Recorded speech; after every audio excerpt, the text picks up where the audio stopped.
اعوذ باللہ من الشیطان الرجیم بسم اللہ الرحمن الرحیم هل أتاك حدیث الغاشیہ وجوہ یومئذ خاشعہ عاملة ناصبہ تصلی نارا حامیہ تسقى من عین آنیہ لیس لهم طعام إلا من ضریع لا يسمن ولا يغني من جوع وجوہ یومئذ ناعمہ لسعیہا راضیہ فی جنت عالیہ لا تسمع فيها لاغية فيها عين جارية فيها سرر مرفوعة وأكواب موضوعة ونمارق مصفوفة وزرابي مبثوثة أفلا ينظرون إلى الإبل كيف خلقت وإلى السماء كيف رفعت وإلى الجبال كيف نصبت وإلى الأرض كيف سطحت فذكر إنما أنت مذكر لست عليهم مسيطر إلا من تولى وكفر ويعذب الله العذاب الأكبر إن إلينا إيابهم ثم إن علينا حسابهم. الحمد لله نحمده ونستعينه ونستغفره ونؤمن به ونتوكل عليه ونعوذ بالله من شرور أنفسنا ومن سيئات أعمالنا من يهده الله فلا مضل له ومن يضلله فلا هادي له ونشهد أن لا إله إلا الله وحده لا شريك له ونشهد أن سيدنا ونبينا وحبيبنا وطبيبنا ومأوانا وملجانا ومولانا محمد وبارك وسلم. أما بعد فقال الله رب تبارك وتعالى في القرآن المجيد والفرقان الحميد فأعوذ بالله من الشيطان الرجيم بسم الله الرحمن الرحيم ألف لام ميم ذلك الكتاب لا ريب فيه صدق الله المولانا العظيم وبلغنا رسوله النبي الأمين الكريم ونحن على ذلك لك من الشاهدين والشاكرين والحمد لله رب العالمين. وقال الله رب تبارك وتعالى في مقام آخر في شأن حبيبه إن الله وملائكته يصلون على النبي يا أيها الذين آمنوا صلوا عليه وسلموا تسليما اللهم صل على سيدنا شفيعنا نبينا حبيبنا أمينا ومولانا محمد وبارك وسلم. حاضرین محفل، ابھی میں نے جس آیت کریمہ کی تلاوت کا شرف حاصل کیا وہ سورہ بقرہ کی پہلی آیت ہے، جس میں خالق کونین ارشاد فرماتا ہے الف لام میم ذالک الکتاب لا ریب فیہ. یہ وہ کتاب ہے جو تمام شکوک اور شبہات سے بالاتر ہے. اس سورہ کا نام سورۃ البقرہ ہے، ہم سب جانتے ہیں، لیکن ایک روایت ایسی آئی ہے جس میں حضور اکرم صلی اللہ علیہ وسلم نے منع فرمایا تھا سورۃ البقرہ کہنے سے، بلکہ آپ نے یہ فرمایا کہ ایسا کہو کہ یہ وہ سورہ ہے جس میں بقرہ کا ذکر ہے، گائے کا ذکر ہے. جتنے بھی آپ قرآن حکیم کی صورتیں اٹھا کر دیکھیں، اس میں جو سورہ کا نام ہے اس نام کا ذکر کہیں نہ کہیں سورہ میں ملتا ہے. اسی طرح بعض صورتیں ایسے ہیں سورت کا نام نہیں ملتا لیکن مفہوم اس میں ملتا ہے.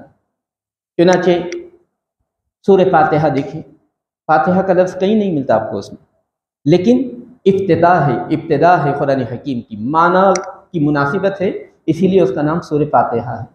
اسی طرح سورہ اخلاص دیکھیے قل هو اللہ احد، اس میں اخلاص کا کہیں بھی لفظ ذکر نہیں ملتا، لیکن اس سورہ کا نام اخلاص ہے کیونکہ اس میں خلوص کے ساتھ بندہ اپنے رب کو مانتا ہے، اس کی وحدانیت کا اقرار کرتا ہے خلوص کے ساتھ، اسی لیے اس کا نام سورہ اخلاص رکھا گیا ہے.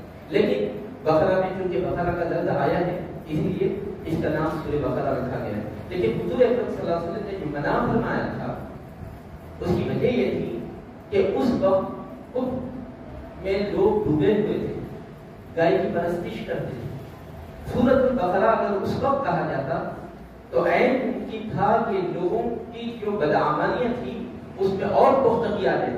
دیکھیے ہم جس گائے کی پوجا کر رہے ہیں اس کے نام سے تو قرآن حکیم میں ایک سورہ ہے، تو ہم کیا غلط کام کر رہے ہیں؟ اور آج کل بھی بہت سارے لوگوں کو یہ مغالطہ ہے کہ ہم جو گائے کی پوجا کر رہے ہیں قرآن کہہ رہا ہے، سورۃ البقرہ ہے قرآن حکیم. اسی لیے حضور اکرم صلی اللہ علیہ وسلم نے منع فرمایا تھا. بلکہ یہ کہو کہ وہ سورہ جس میں بقرہ کا ذکر آیا ہے.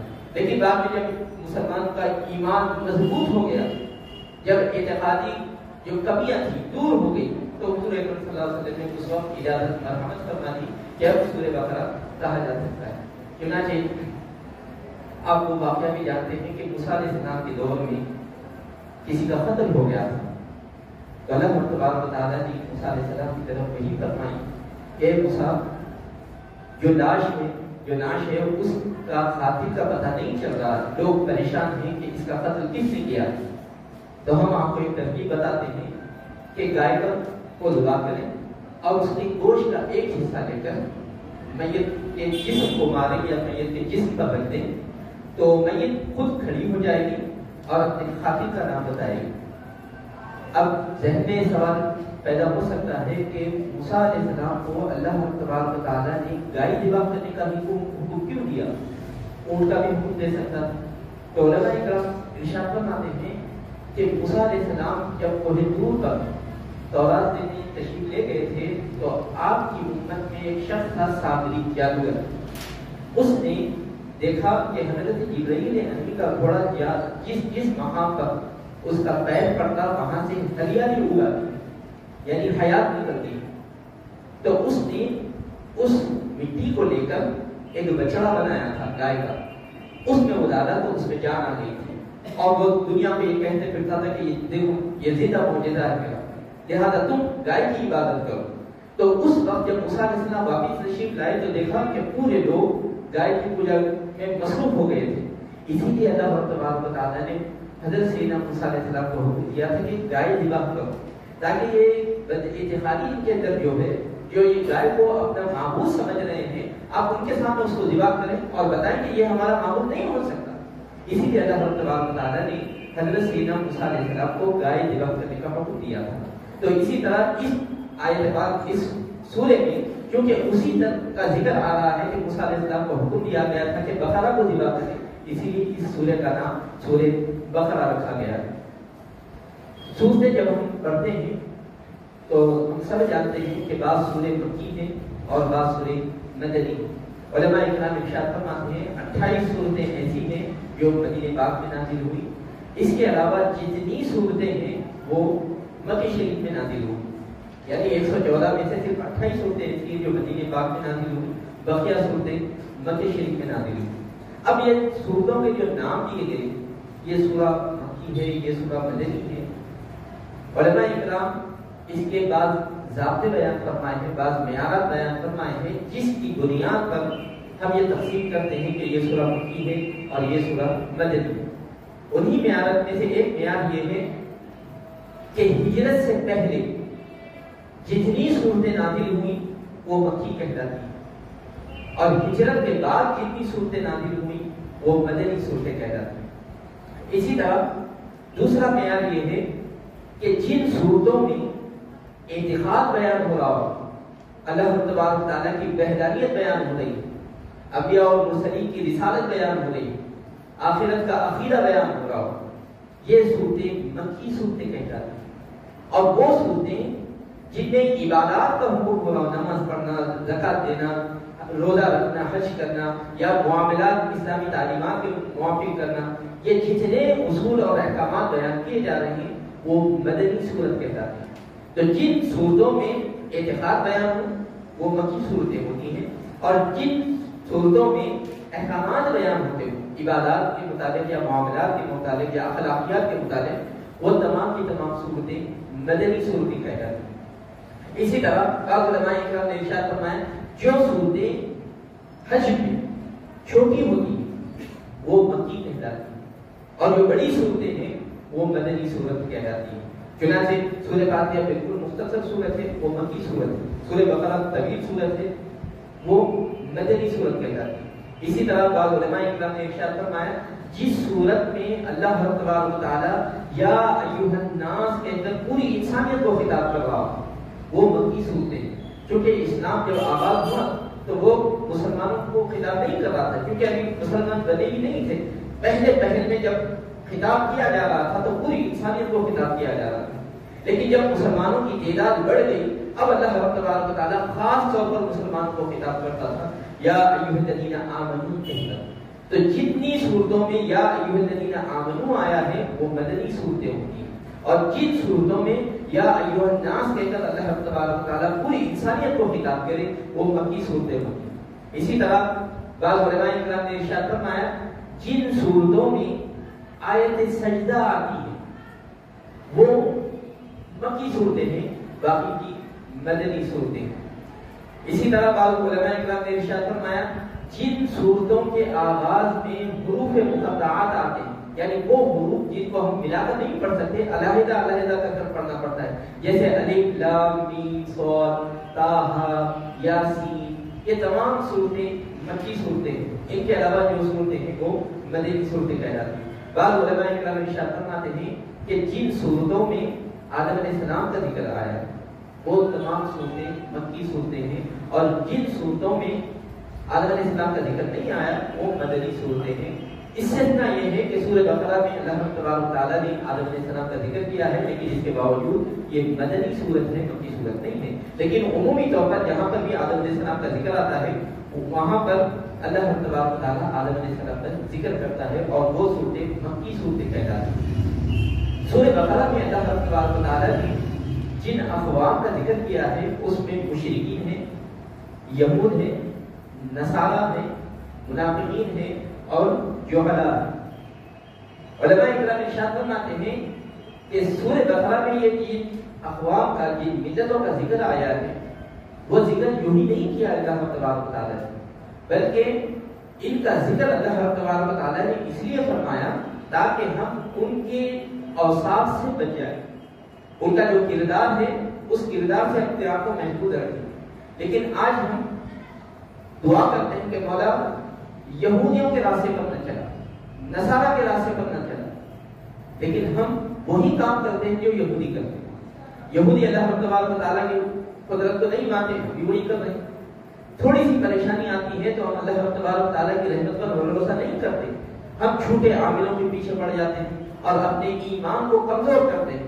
تو یہ تو ان کا شیوا ہے، مشرکین کا شیوا ہے، یہود و نصارہ کا شیوا ہے، منافقین کا شیوا ہے۔ منافقین کس کو کہتے ہیں؟ تو علماء اکرام ارشاد فرماتے ہیں جو دو چہرے والا ہو، جس کے اندر دو نوعیت کے اعمال ہوں، وہ منافق ہے۔ مثال کے طور پر میں آپ سے خندہ پیشانی سے بات کر رہا ہوں اور دوسرے کے ساتھ بڑے جاو جلال کے ساتھ بات کر رہا ہوں، یہ منافقت ہے۔ اگر آپ کو انسان سے بات کرنا ہے تو ایک ہی لہجے میں بات کریں، لیکن عموماً ہماری زندگی میں دیکھیں ہم، اگر کوئی امیر ترین انسان آتا ہے تو بڑی عزت سے ہم بات کرتے ہیں، اگر ہمارے سامنے کوئی غریب آ جائے تو ہمارے جاہو جگہ کا انداز ہی بدل جاتا ہے، یہ منافقت ہے۔ تو علماء اکرام ارشاد فرماتے ہیں سورہ بقرہ میں اللہ تبارک و تعالیٰ نے ان کی صفات مذمومہ بیان کی، اس لیے بیان کی ہے تاکہ ہم ان صفات سے اپنے کردار کو محفوظ رکھیں۔ لیکن آج ہم سورہ بقرہ بھی پڑھتے ہیں، یہود و نصارہ کی کیفیتیں بھی پڑھتے ہیں، لیکن اس کے باوجود ہم بھی وہی ڈگر پر چل رہے ہیں، جن ڈگر پر وہ چلتے ہیں، تو انجام بھی وہی ہوگا جو ان کا ہوا ہے۔ اسی لیے علماء اکرام ارشاد فرماتے ہیں جب ہم قرآن حکیم کی تلاوت کریں تو سوچ سمجھ کر تدبر کے ساتھ، تفکر کے ساتھ، تخیل کے ساتھ اور تعقل کے ساتھ تلاوت کریں، اور یہ کوشش کریں کہ اللہ تبارک و تعالیٰ جن اعمال اور افعال سے ناراض ہوتا ہے، اس کا غضب ہماری طرف متوجہ ہوتا ہے، ان افعال اور اعمال سے اپنے آپ کو بچانے کی کوشش کریں۔ اب یہ سورہ فاتحہ یہ تھوڑی بات سورہ بقرہ آیا ہے، اس کا کیا تعلق ہے؟ تو علماء اکرام ارشاد فرماتے ہیں سورہ فاتحہ میں ہم نے دعا کی تھی کہ مولا صراط مستقیم پر چلا، ان لوگوں کے راستے پر نہ چلا جس پر تیرا وزن نازل ہوا یا جو گمراہ ہو گئے۔ اب اللہ تبارک و تعالیٰ ان ملتوں کا ذکر کر رہا ہے جو گمراہ ہو گئے ہیں یا جن پر اللہ تبارک و تعالیٰ کا عذاب نازل ہوا ہے، اور اللہ تبارک و تعالیٰ اس راستے کا بھی ذکر کر رہا ہے جو صراط مستقیم ہے۔ تو یہ ربط و تعلق ہے جو علماء اکرام نے بیان فرمایا ہے سورہ فاتحہ اور سورہ بقرہ میں۔ بعض علماء اکرام یہ ارشاد فرماتے ہیں کہ بندے نے سورہ فاتحہ میں ایک لفظ کہا تھا کہ مولا مجھے صراط مستقیم دکھا، یا اس راستے پر چلا۔ اللہ تبارک و تعالیٰ کا کرم دیکھیے کہ اللہ تبارک و تعالیٰ اپنے بندے کی اس التجا کو قبول کرتے ہوئے پورے قرآن حکیم کو نازل فرماتے ہیں۔ تو اس سے اس بات کی طرف اشارہ ہوتا ہے کہ آپ سوال کیجیے گا، اللہ تبارک و تعالیٰ رحمتوں کے دہانے کھولنے کے لیے تیار ہے، اور اس کی جیتی جاگتی مثال قرآن حکیم ہے۔ بس ہم نے اتنا کہا تھا اہدنا الصراط المستقیم صراط الذین انعمت علیہم غیر المغضوب علیہم ولا الضالین۔ اللہ تبارک و تعالیٰ نے پورے 30 پارے نازل فرما دی، 113 سورتیں نازل فرما دی۔ تو ہم ایک قدم آگے بڑھتے ہیں تو اللہ تبارک و تعالیٰ کی رحمتیں ہم کو اپنی آغوش میں لے لیتی ہیں، جس طرح قرآن حکیم کا نزول ہوا۔ اس سورہ بقرہ کی بہت ساری فضیلتیں احادیث میں بیان ہوئی ہیں. اس میں سے ایک فضیلت یہ ہے کہ جس گھر میں سورہ بقرہ کی تلاوت ہوتی ہے اللہ تبارک و تعالیٰ اس کی برکتوں کے صدقے میں شیطان کو اس گھر میں داخل نہیں کرتا. یہ حدیث ہم اکثر سنتے ہیں، لیکن ذرا غور کیجیے کہ علماء کرام ارشاد فرماتے ہیں انسان کو بہکانے کی 3 طاقتیں ہیں. ایک ہے شیطان، دوسرا ہے انسان کا نفس، اور تیسرے ہے دنیا پرستی. شیطان کی وجہ سے انسان راہ راست سے ہٹتا ہے، نفسانی خواہشات کی وجہ سے راہ راست سے ہٹتا ہے، یا دنیا کو حاصل کرنے کے لیے دنیا کی جو چکا چوند ہے اس سے متاثر ہو کر وہ صراط مستقیم سے ہٹتا ہے. اب سورہ بقرہ جب ہم پڑھتے ہیں تو علماء کرام ارشاد فرماتے ہیں کہ اس گھر میں شیطان داخل نہیں ہوتا. اس کا معنی یہ ہے کہ 3 قوتوں میں سے ایک قوت بس ہو جاتی ہے. اب رہی 2 قوتیں. اب وہ قرآن حکیم ہم پڑھتے رہیں اور اس پر عمل کرتے رہیں تو نفس بھی کمزور ہو جائے گا اور دنیا پرستی کا جو جذبہ ہے ہمارے اندر نہیں آئے گا. بعض علماء کرام ارشاد فرماتے ہیں اگر سورہ بقرہ پڑھیں گے آپ تو ان تینوں قوتوں کو رب کائنات پس فرما دے گا. چونکہ انسان نفسانی خواہشات کے پیچھے اسی وقت بھاگتا ہے جب شیطان اس کے اندر وسوسہ ڈالتا ہے. انسان دنیا کی طرف اسی وقت للچاتا ہے، اس طرف مائل ہوتا ہے جب شیطان اس کے اندر وسوسہ ڈالتا ہے. تو معلوم یہ ہوا کہ یہ تینوں قوتوں کے اندر بنیاد شیطان ہی ہے. تو جب ہم سورہ بقرہ پڑھیں گے تو اللہ تبارک و تعالیٰ اس کی برکتوں سے ہمارے جو 3 دشمن ہیں ان کی قوتوں کو پست کر دے گا. لیکن آج ہم دیکھیں قرآن حکیم ہم نہیں پڑھتے تو اللہ تبارک و تعالیٰ نے ان تینوں قوتوں کو مضبوط کر دیا. پہلے ایک زمانہ تھا کہ صوفیاء کرام اپنے مریدین کو یہ کہا کرتے تھے کہ جمعرات کے دن آیت کریمہ کا دستہ پیش آئی. آیت کریمہ میں ہوتا کیا ہے؟ لا الہ الا انت سبحانک انی کنت من الظالمین. یہ قرآن حکیم کی آیت ہے. کسی کو 4 شنبے کے دن اس طرح ایک دن مقرر کرتے تھے تاکہ گھر میں کبھی نہ کبھی قرآن حکیم پڑھا جائے. اور یہ پڑھنے کے قابل جب انسان بن جاتا تو اس کو عادت ہو جاتی کہ ایک دن نہیں اب روزانہ پڑھے گی. اب جب روزانہ قرآن حکیم کی تلاوت ہوگی تو شیطان داخل نہیں ہوگا. تو اس وقت تک ہمارے گھر میں خوشیاں تھیں، اسلامی ماحول تھا، بڑوں کا ادب تھا، چھوٹوں کا شفقت ہوتی تھی. لیکن ہم نے یہ بدعت وہ گمراہی کہہ کر چھوڑا تو ہوا کیا؟ آج ہمارے گھروں میں واٹس ایپ آ گیا. واٹس ایپ کیا ہے؟ شیطان کوئی ایسی چیز نہیں ہے کہ آپ یہ بتا دیں کہ یہ شیطان ہے، یہ وجود ہے اس کا. شیطان ہر برائی کی طرف آپ کے وجود کو آمادہ کرنے والی قوت کا نام شیطان ہے. اب ہمارے گھروں میں کیا آ گیا؟ واٹس ایپ آ گیا. کیا کرتا ہے؟ ہم کو برائیوں کی طرف لے جا رہا ہے. شیطان کا غلبہ ہو گیا ہے ہمارے گھروں پر. کیوں؟ ہم قرآن حکیم کی تلاوت کو چھوڑ دیے، ہم نبی پاک علیہ السلام کے اسوہ حسنہ کو فراموش کر دیے. اسی لیے علماء کرام ارشاد فرماتے ہیں کثرت سے سورۃ البقرہ پڑھو، اللہ تبارک و تعالیٰ اس کی برکت سے، اس کے صدقے سے ہمارے گھر کو شیطان سے محفوظ کر دے گا. جب تک ہم پڑھتے تھے یہ تمام چیزیں ہمارے گھروں میں نہیں تھیں. جب سے ہم نے چھوڑا ہے یہ تمام چیزیں ہمارے گھروں پر قبضہ کر چکے. اسی طرح اور ایک روایت میں آیا ہے حضرت سیدنا ابو سعید خدری رضی اللہ تعالیٰ عنہ ارشاد فرماتے ہیں کہ ایک صحابی رسول ہے جن کا نام اسید رضی اللہ تعالیٰ عنہ. وہ بڑے خوش الہام قاری قرآن تھے. جب بھی قرآن پڑھتے تو لوگ ان کی آواز کو سننے کے لیے بیتاب ہو جاتے ہیں.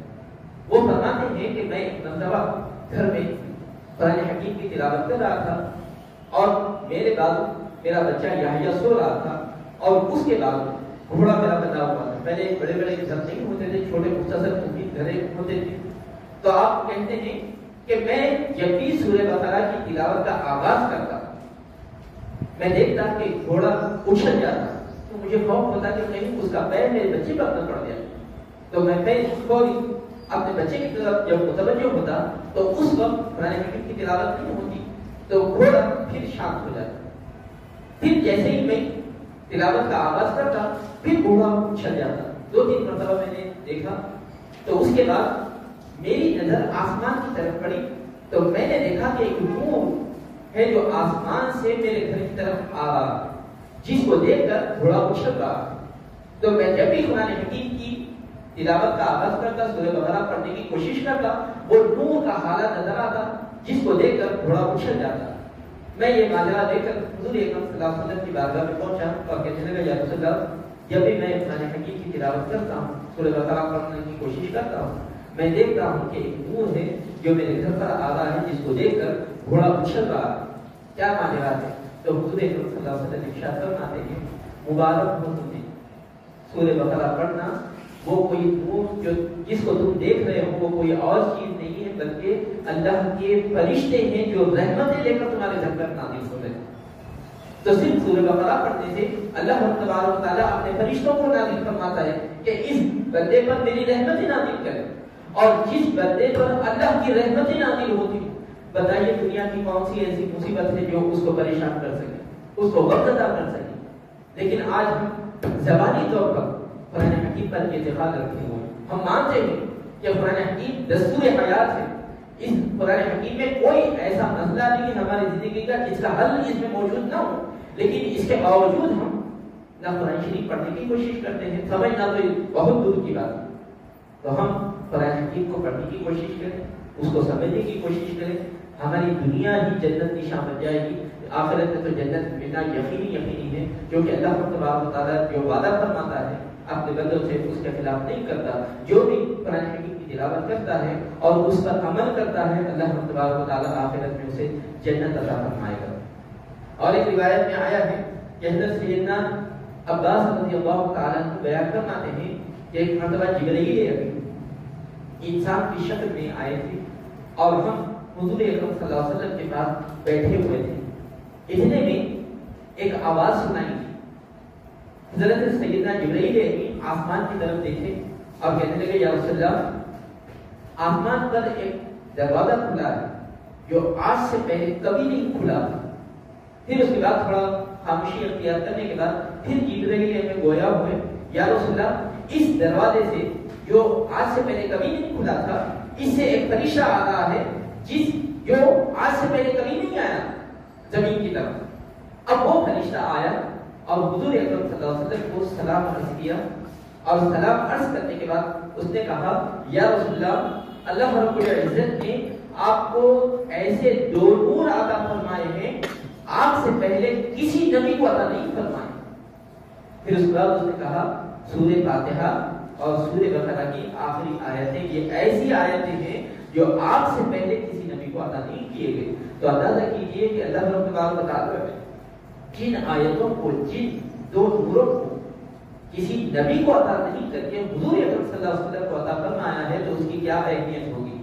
تو سورہ بقرہ کی وہ آیت ہے جس کو اللہ تبارک و تعالیٰ نے نور بنا کر نازل فرمایا ہے، اور جب تک ہم اس نور سے وابستہ رہیں گے ظلمات تاریکی ہمارے قریب نہیں آئے گی۔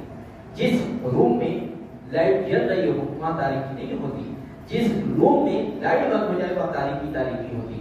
تو قرآن حکیم کی یہ جو صورتیں ہیں اللہ تبارک و تعالیٰ نے نور بنا کر نازل کیا، تو جب تک ہم اس سے وابستہ رہیں گے جتنی تاریکیاں ہیں برائی کی، ظلم کی تاریکی ہو، بددیانتی کی تاریکی ہو، جھوٹ کی تاریکی ہو، یہ ہمارے کردار کے قریب نہیں آ سکتے۔ لیکن جب ہم اس کو چھوڑ دیں گے، جب نور سے ہم دور ہو جائیں گے تو یقیناً تاریکی آنا یقینی ہے۔ اسی لیے آج ہمارا کردار تاریک ہو چکا ہے، کیونکہ آج ہم قرآن حکیم کی نہ تلاوت کرتے ہیں جیسا حق ہے اس کا، اور نہ ہم اس کو سمجھنے کی کوشش کرتے ہیں۔ اسی طرح اور ایک روایت میں آیا ہے کہ حضور اکرم صلی اللہ علیہ وسلم ایک مرتبہ جب زکات کا سامان جمع ہوا تو حضرت سیدنا ابو ہریرہ رضی اللہ تعالیٰ عنہ کو ارشاد فرمایا اے ابو ہریرہ یہ زکات کا سامان جمع ہوا ہے، غرباء اور مساکین میں تقسیم کیا جانا ہے، لیکن چونکہ رات ہو چکی ہے اب تقسیم نہیں کیا جا سکتا، صبح تقسیم کیا جائے گا، لہذا آپ پہرے دار بنے رہیں اس سامان کے۔ تو حضور اکرم صلی اللہ علیہ وسلم نے ابو ہریرہ رضی اللہ تعالیٰ عنہ کو ارشاد فرمایا اس سامان کی آپ حفاظت کرے رات میں۔ اب وہ پہرا دے رہے ہیں، فرماتے ہیں کہ رات کے پہر ایک شخص آیا جو اپنا چہرہ چھپایا ہوا تھا اور سامان میں سے کوئی چیز چوری کرنے والا تھا۔ میری نظر پڑی اور میں نے اس کو پکڑ لیا، پکڑ کر کہا کہ میں تمہیں رسول اللہ صلی اللہ علیہ وسلم کی بارگاہ میں پیش کروں گا، تم سامان چوری کرنے کی کوشش کر رہے تھے۔ تو وہ منت و سماجت کرنے لگا، کہا کہ میرے بچے بہت بھوکے ہیں، اگر یہ غذا گھر کو نہیں پہنچے گی تو میرے بچے بگڑ کے مر جائیں گے یا تکلیف ان کی زیادہ ہو جائے گی. تو مومن کا دل بہت نرم ہوتا ہے. ابو ہریرہ رضی اللہ تعالیٰ ارشاد فرماتے ہیں کہ میں اس کی باتیں سنا تو میرا دل پسیج گیا, نرم ہو گیا. میں نے کہا تم کو چھوڑتا ہوں اس بار, لیکن دوبارہ ایسی حرکت کرے تو حضور اکرم صلی اللہ علیہ وسلم کی بارگاہ میں پیش کروں. تو وہ اس رات چلا گیا. دوسرے رات بھی پھر آپ ہی کا پہلا تھا, پھر وہی شخص آیا, پھر آپ نے پکڑ لیا تو پھر اسی نے ایسے ہی ہیلے بہانے کیے, پھر آپ نے چھوڑ دیا. تیسری رات جب آپ پہلا دے رہے تھے پھر وہی شخص آیا تو حضرت سیدنا ابو ہریرہ رضی اللہ تعالیٰ عنہ نے ارشاد فرمایا اب کوئی ہیلا بہانہ نہیں چلے گا, آج میں تم کو کیسے بھی حضور اکرم صلی اللہ علیہ وسلم کی بارگاہ میں پیش کروں گا اور تمہیں سزا دلواؤں گا. تو اس نے اس وقت یہ کہا کہ آج میں کوئی ہیلا بہانہ نہیں بنا رہا ہوں, لیکن ایک چیز میں تم کو بتاؤں گا, اگر وہ چیز کرو گے تو ہمیشہ اللہ کی حفاظت میں رہو گے اور شیطان کا کوئی تسلط تم پر نہیں ہوگا. کتنی بڑی نعمت ہے کہ ایک تو اللہ کی حفظ و امان میں آ رہے ہیں اور شیطان کے تسلط سے محفوظ اور معمول ہو رہے ہیں. ابو ہریرہ رضی اللہ تعالیٰ عنہ ارشاد فرماتے ہیں چلو بتاؤ وہ کون سی چیز ہے, اگر وہ بتا دو گے تو میں تم کو آزاد کر دوں گا. تو اس نے کہا سورہ بقرہ کی تلاوت کیجیے, اللہ تبارک و تعالیٰ کو اپنے حفظ و امان میں رکھے گا اور اس سورے کی برکت سے اور صدقے سے تمہارے اوپر شیطان کا تسلط نہیں ہوگا. آپ نے اس کو پھر چھوڑ دیا. حضور اکرم صلی اللہ علیہ وسلم کے پاس جب پہنچے ابو ہریرہ رضی اللہ تعالیٰ عنہ, آپ یہ واقعہ بتانے سے پہلے حضور نے کہا اے ابو ہریرہ 3 دن سے کون آ رہا تھا آپ کے پاس؟ ابو ہریرہ رضی اللہ تعالیٰ عنہ ارشاد فرمائے کہ حضور ایک ایسا کوئی محتاج تھا, تندرست تھا, جس کو مال کی ضرورت تھی, غذا کی ضرورت تھی, وہ چوری کرنے کے لیے آ رہا تھا. 3 دن ایسا معاملہ ہو, میں نے اس کو چھوڑ دیا. حضور نے ارشاد فرمایا اے ابو ہریرہ وہ کوئی انسان نہیں تھا بلکہ وہ کذاب تھا, لیکن بات سچی کر گیا. تو ابو ہریرہ رضی اللہ تعالیٰ عنہ کا اشتیاق اور بڑا, یا رسول اللہ وہ کون تھا جس کو آپ کذاب کہہ رہے ہیں, جھوٹا کہہ رہے ہیں, اور وہ سچی بات کہہ گیا.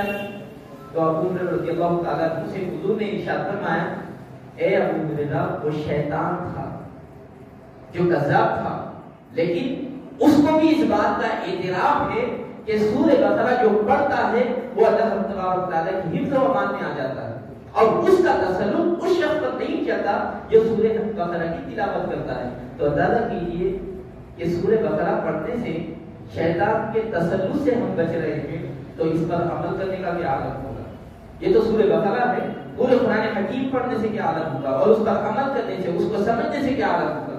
اسی لیے علماء کرام ارشاد فرماتے ہیں قرآن حکیم کی کثرت سے تلاوت کرو, خاص طور پر سورہ بقرہ کی. اس کی بہت ساری فضیلتیں آئی ہیں. ایک فضیلت یہ بھی ہے کہ حضور اکرم صلی اللہ علیہ وسلم نے ارشاد فرمایا میدان حشر جب ہمارا حساب کتاب ہوگا, جب ہمارے نام اعمال میں نیکیاں کم اور برائیاں زیادہ ہوں گی جس کی وجہ سے ہم کو جہنم رسید کر دیا جا سکتا ہے, ایسے عالم میں سورہ بقرہ بادل کی شکل میں آئے گا اور اللہ تبارک و تعالیٰ کے حضور سفارش کرے گا, شفاعت کرے گا, مولا یہ بندہ مجھ کو ہر روز پڑھتا تھا, لہذا میں اس کے حق میں سفارش کرتا ہوں, میری سفارش کو قبول کرنا. اور اللہ تبارک و تعالیٰ اس سورے کی سفارش کو قبول فرمائے گا اور اس گناہگار بندے کو جس پر جہنم واجب ہونے کے قوی امکانات تھے, اللہ تبارک و تعالیٰ اپنی رحمت سے اس کو معاف فرما دے گا اور جنت کا حقدار بنا دے گا. تو تلاوت کی یہ فضیلتیں ہیں, تو اس کو سمجھنے کی کیا فضیلتیں ہوں گی اور اس پر عمل کرنے کی کیا فضیلتیں ہوں گی. اور خاص طور پر سورہ بقرہ میں آیت الکرسی ہے, اس کے بارے میں تو یہاں تک آیا ہے کہ اگر ہم ہر فرض نماز کے بعد آیت الکرسی کو پڑھیں تو ہمارے اور جنت کے درمیان کوئی چیز حائل نہیں ہوتی سوائے موت. یعنی جو بندہ ہر فرض نماز کے بعد آیت الکرسی کی تلاوت کرتا ہے تو جیسے ہی اس کا انتقال ہوگا, اس دنیا سے وہ رخصت ہوگا, سیدھا جنت میں جائے گا. اس کی فضیلت کیوں بیان کی گئی؟ مختلف علماء کرام نے تعبیرات بیان فرمائی ہیں. ایک تو یہ ہے کہ اس آیت میں, آیت الکرسی میں کرسی کا ذکر ہے اور یہ اللہ تبارک و تعالیٰ کی کرسی ہے, اسی لیے اس کی یہ فضیلت ہے. دوسری وجہ علماء کرام یہ بیان فرماتے ہیں قرآن حکیم میں کوئی آیت آپ کو ایسی نہیں ملے گی سوائے آیت الکرسی کے جس میں اللہ تبارک و تعالیٰ کے ظاہری، صفاتی اور ضمیری طور پر 17 نام بیان ہوئے ہیں. ایک دو نہیں، 17 نام آیت الکرسی میں اللہ تبارک و تعالیٰ کے بیان ہوئے ہیں. اور ایسی چیز آپ کو کہیں پر نہیں ملتی سوائے آیت الکرسی کے.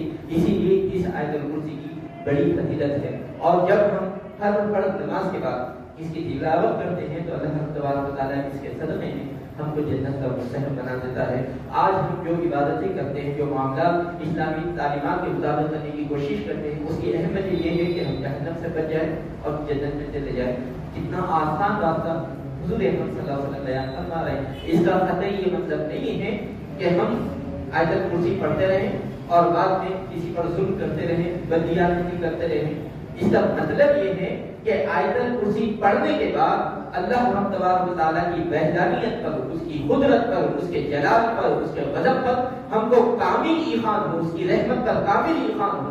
اور جب کامل ایقان ہو جائے گا تو ہم کوئی گناہ کی طرف نہیں جائیں گے، کیونکہ وہ قہار ہے، ہمارا محاسبہ کرے گا. اور جب ہم سے کوئی غلطی ہو جائے گی ہم نا امید نہیں ہوں گے، کیونکہ اس کی رحمت پر بھروسہ ہے کہ اگر وہ اپنے نوازنے پر آئے تو ہماری خطاؤں کو معاف فرما دے گا. تو آیت الکرسی پڑھنے کے ساتھ ساتھ ہم اس کی قدرت پر بھی بھروسہ کریں جس کی وجہ سے ہم گناہوں سے رک جائیں گے، اور اس کی رحمت پر بھی بھروسہ کریں جس کی وجہ سے ہم نیکیوں کی طرف مائل ہوں گے اور نا امیدی ہمارے پاس نہیں آئے گی. اللہ تبارک و تعالیٰ سے دعا ہے کہ اللہ تبارک و تعالیٰ قرآن اور صاحب قرآن صلی اللہ علیہ وسلم کی تعلیمات کی مزاج کو سمجھنے اور اس کے مطابق عمل کرنے کی توفیق نصیب عطا فرمائے. ربنا تقبل منا الفاتحہ.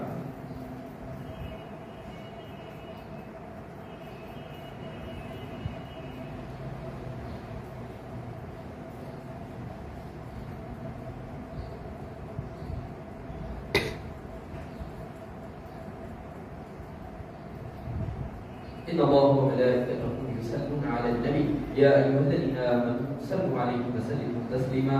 اللهم صل على سيدنا شفيعنا نبينا وحبيبنا وأمينا ومولانا محمد وبارك وسلم بقدر سبحان ربك رب العزة عما يصفون وسلام على المرسلين والحمد لله رب العالمين.